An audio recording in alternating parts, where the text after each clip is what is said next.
오늘은 요한복음 4장 1절부터 10절까지의 말씀을 함께 나눠보겠습니다. 요한복음 4장 1절부터 10절까지의 말씀 제가 봉독해 드리겠습니다. 예수께서 제자를 삼고 세례를 베푸시는 것이 요한보다 많다 하는 말을 바리새인들이 들은 줄을 주께서 아신지라. 예수께서 친히 세례를 베푸신 것이 아니요 제자들이 베푼 것이라. 유대를 떠나사 다시 갈릴리로 가실새 사마리아를 통과하여야 하겠는지라. 사마리아에 있는 수가라 하는 동네에 이르시니 야곱이 그 아들 요셉에게 준 땅이 가깝고 거기 또 야곱의 우물이 있더라. 예수께서 길 가시다가 피곤하여 우물 곁에 그대로 앉으시니 때가 6시쯤 되었더라. 사마리아 여자 한 사람이 물을 기르러 왔으며 예수께서 물을 좀 달라 하시니 이는 제자들이 먹을 것을 사러 그 동네에 들어갔음이러라. 사마리아 여자가 이르되 당신은 유대인으로서 어찌하여 사마리아 여자인 나에게 물을 달라 하나이까 하니 이는 유대인이 사마리아인과 상종하지 아니함이러라. 예수께서 대답하여 이르시되 네가 만일 하나님의 선물과 또 네게 물을 좀 달라 하는 이가 누구인 줄 알았더라면 네가 그에게 구하였을 것이요 그가 생수를 네게 주었으리라. 아멘. 세례 요한은 자신은 물러가고 메시아의 새 시대가 시작될 것을 내다보고서 그는 흥하여 여겼고 나는 쇠하여야 하리라 라고 자신의 입장을 분명히 나타냈습니다. 오늘 말씀은 이런 시대적 변화가 세례 요한을 따르는 자들과 몇몇 유대인들에게만 포착된 것이 아니라 이를 감지하고 의식하게 된 사람들의 범위가 점점 확산되었음을 알려주는 말로 시작하고 있습니다. 예수께서 제자를 삼고 세례를 베푸시는 것이 요한보다 많다 하는 말을 바리새인들이 들은 줄을 주께서 아신지라. 이 말씀은 이스라엘의 이목이 세례 요한에게서 예수님에게로 향하게 된 변화를 당시 이스라엘에게 큰 영향력을 행사하던 바리새인들까지도 감지했음을 알려주고 있습니다. 시대의 변화가 이만큼 뚜렷하여 그들도 의식하지 않을 수 없었던 것이죠. 이런 사실을 바리새인들이 들은 줄을 주께서 아신지라 라고 또 전하고 있는데요. 이것은 누구보다 예수님 자신이 이런 변화를 깊이 인식하고 계셨음을 암시하고 있습니다. 바로 이러한 때 예수님께서 유대를 떠나 갈릴리로 가셔서 본격적으로 천국 복음을 전파하기 시작하셨습니다. 그런데 사도 요한은 예수님께서 본격적으로 갈릴리 사역을 시작하신 일을 전하기에 앞서 먼저 두 가지 사실을 알려주고 있습니다. 첫째는 예수님께서 잠시 동안 세례 요한과 마찬가지로 물로 세례를 베푸신 일과 관련하여 예수님께서 친히 세례를 베푸신 것이 아니라 제자들이 준 것이라고 밝힌 것입니다. 이것은 세례 요한은 물세례 시대에 속한 자인 반면에 예수님께서는 물세례의 실체인 성령 세례를 베푸심으로써 새 시대를 시작하시는 분임을 다시 한번 밝힌 것입니다. 둘째로 예수님께서 유대 땅을 떠나 갈릴리로 돌아가시면서 도중에 잠깐 들리신 사마리아 수가성에서 있었던 일을 전하고 있습니다. 이 기록은 지리적 위치로 보자면 유대 지역을 떠나 북쪽 갈릴리로 가기 위해서는 중간에 있는 사마리아 지역을 통과할 수밖에 없었지만 오늘 본문의 예수님의 사마리아 방문은 그런 자연스런 여정에 의한 것이 아니라 앞으로 진행될 전체 복음 역사가 갖는 중요한 의미가 무엇인지를 보여주기 위한 방문이라는 것을 우리에게 알려주고 있습니다. 5절은 설명하기를 이곳은 야곱이 그 아들 요셉에게 준 땅이 가까운 곳이라고 전하고 있습니다. 야곱은 요셉을 다른 아들들보다 더 사랑하여 그를 장자와 같이 취급하여 두 분깃을 주었습니다. 그런데 여호수아서 24장 32절에서는 야곱이 요셉에게 준 땅에 대하여 전하기를 이스라엘 자손이 애굽에서 이끌어낸 요셉의 뼈를 세겜에 장사하였으니 이곳은 야곱이 세겜의 아비 하몰의 자손에게 금 100개를 주고 산 땅이라 그것이 요셉 자손의 기업이 되었더라 라고 알려주고 있습니다. 이스라엘 가운데서 장자의 명분을 얻은 요셉의 유업에 가까운 땅이며 아브라함, 이삭을 거쳐 최종적으로 하나님 나라 약속의 상속자로 선택된 야곱의 우물에 있는 곳이니 이곳에 거주하는 사람들은 물론이고 이곳을 지나가는 사람들조차도 자연히 이스라엘의 먼 과거 역사를 떠올리고 그 의미를 마음에 새기는 유서 깊은 곳임을 알려주고 있습니다.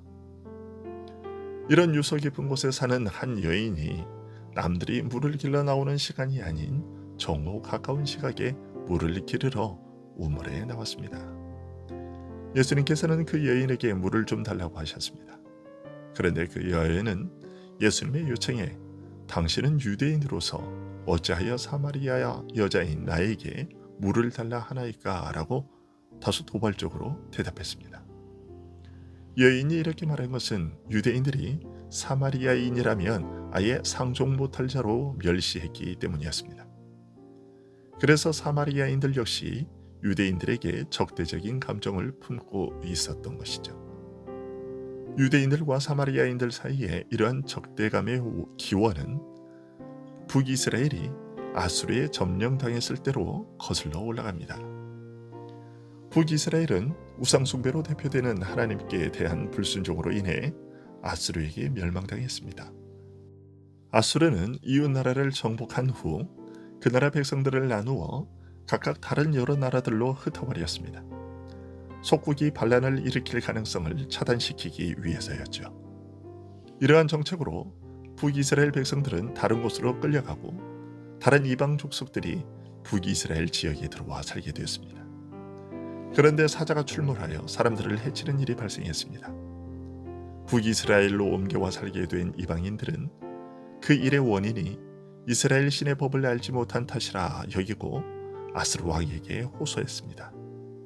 그러자 아스루 왕은 포로로 끌려간 이스라엘 제사장 중 한 사람을 보내어 하나님 경외하는 법을 그들에게 가르치게 했습니다. 하지만 이 주민들은 사자의 출몰로 인한 재앙을 두려워했을 뿐이지 이스라엘의 하나님을 참 하나님으로 믿고 섬기고자 한 것은 아니었기에 하나님도 섬기고 자신들이 섬겨오던 우상도 함께 섬기는 혼합주의적인 신앙을 택했습니다. 이런 잘못된 믿음에서 떠나기를 권하고 종용해도 그들은 혼합주의적 신앙을 버리지 않았습니다. 그러다가 남유다마저 망하고 그들이 바벨론의 포로로 끌려갔다가 다시 돌아와 성전을 건축할 때 사마리아 사람들도 그때까지 하나님을 섬겨온 것을 들어 성전 재건축에 동참하기를 원했습니다. 하지만 유대인들은 혼합주의적 신앙의 길을 걸어온 사마리아인들의 요청을 거부했습니다. 왜냐하면 바벨론 포로에서 돌아온 이들은 과거 조상들의 죄를 회개하며 이전의 불행한 역사를 되풀이하지 않기 위해 순수한 신앙으로 하나님을 섬기겠다는 각오를 했고 그 각오로 성전을 재건하고 있는 중이었는데 사마리아인들을 받아들이게 되면 심판을 받을 때처럼 혼합주의적이고 편의주의적인 신앙이 다시금 이스라엘 안에 독버섯처럼 퍼질까 염려되었기 때문입니다. 이에 사마리아인들은 앙심을 품고 사사건건 이스라엘의 일을 회방하고 성전 건축도 회방했습니다. 시간이 흐름에 따라 사마리아인들의 믿음의 내용은 더욱 왜곡되어 갔고 예루살렘에 있는 성전을 부인하고 세겜에 있는 그리심산에서 하나님을 섬길 것이라고 주장하며 성경도 모세오경의 여러 부분을 수정하여 자기들의 형편에 맞춘 사마리아 오경을 만들었습니다. 이런 일로 인해 유대인들은 사마리아인들을 더욱 혐오하게 되었고 그런 취급을 당하는 사마리아인들도 유대인들에게 더욱 적대적인 감정을 품게 되었습니다. 이런 세월이 수백 년 동안 계속되어 왔던 것이죠. 사마리아의 한 여인과 유대인으로서 그녀와 마주하신 예수님의 만남은 개인적인 차원을 넘어 이런 복잡다단한 역사를 겪어온 두 민족의 만남이기도 했습니다. 우상을 섬기다가 갑자기 나라가 망해 이스라엘 땅으로 끌려온 다음 이러저러한 사정으로 하나님을 알고 믿게 되었지만 참된 믿음에는 여전히 이르지 못하고 오히려 엉뚱한 길로 벗어나게 된 이방 민족과 하나님의 선택과 부르심에 의해 언약 백성으로 세워진 민족이요, 하나님의 율법을 계시받은 특별한 민족이었음에도 불구하고 자신 안에 있는 죄를 극복하지 못하고 계속해서 범죄하다가 결국 망했지만 하나님의 긍휼을 입어 옛 땅에 다시 돌아온 다음 메시아의 구원과 이스라엘의 회복을 기다리던 선민의 만남이었습니다. 그러나 이 만남은 이방인과 이스라엘의 만남 이상의 의미를 가진 것이었습니다. 이스라엘이 그처럼 고대하는 하나님의 아들 메시아와 한 사마리아 여인의 만남이었기 때문입니다.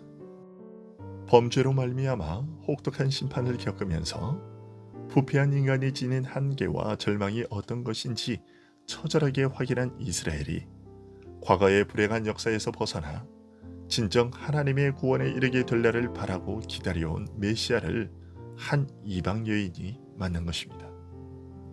오랫동안 훼손되어 심히 어그러진 신앙 전통에 물든 사마리아인이요, 개인적으로도 자신의 많은 허물과 부끄러운 죄로 말미암아 하나님 앞에서나 사람 앞에서 설 자리를 잃어버린 처지임에도 불구하고 여전히 하나님에 대한 소망을 잃지 않았던 한 사마리아 여인을 이스라엘의 메시아께서 찾아주신 것이었습니다. 물을 달라는 요청을 매정하게 거절하는 이 여인에게 네가 만일 하나님의 선물과 또 내게 물 좀 달라 하는 이가 누구인 줄 알았더라면 네가 그에게 구하였을 것이요 그가 생수를 네게 주었으리라 라고 하신 예수님의 말씀은 이런 역사와 사정을 배경을 알 때만 제대로 파악될 수 있는 것입니다.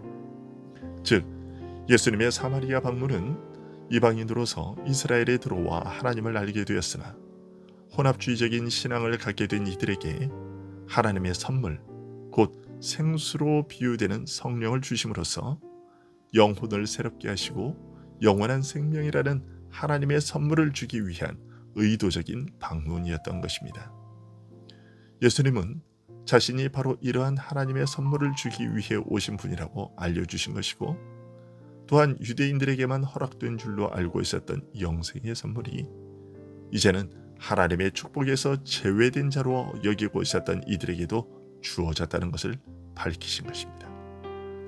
이것을 염두에 두고 혼합주의적인 신앙 행태를 이제는 버리고 영생의 선물을 받은 자답게 성령의 새롭게 하심과 그 역사를 따라 순전한 믿음으로 사는 자들이 될 수 있기를 소원합니다.